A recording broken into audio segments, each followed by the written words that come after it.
Hello everyone, we are the first group.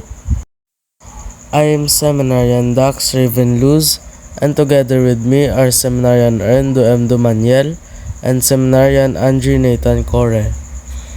And we are going to demonstrate our performance task in PE and health. Accidents happen in most unexpected time and places. Of course, it can be avoided if we are being careful with our movements and actions, but in cases where you accidentally slip and suspect a leg injury, this video what we are going to present might help you avoid potential risks. Let's watch this. Boy, malunggis niya to, boy. Tanya po na tuwa ako sila sa bayad sa aton. Ako na to, boy. Ako na ya, boy. Ka. Bari ka mo. Ikaw na. Ay, kaya mo ba tayo yun? Mundo. This first.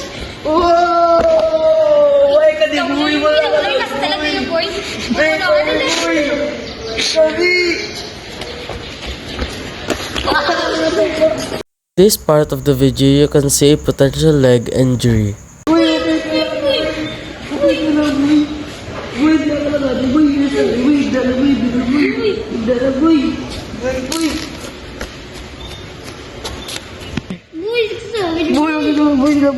Boy, ding, masakit, boy. Pwede ba na-sprain Eh, boy. Ay, ang boy. Butangan ta, ang ace, boy.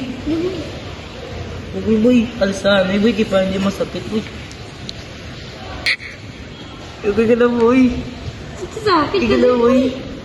Yung boy, bulig. Ganda ko, boy, yung tindog, boy. Ay, kung Boy. assist mo. Oh, boy. Sige, boy. Naman, chill, boy. Ano nga ni boy? Yan, boy. Yung mata ni chill, boy.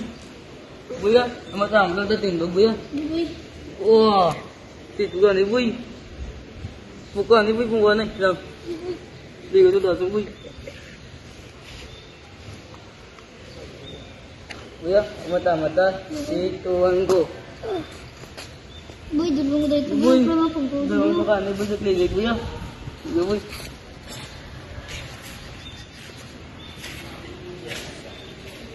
Thank you for watching and listening to our video.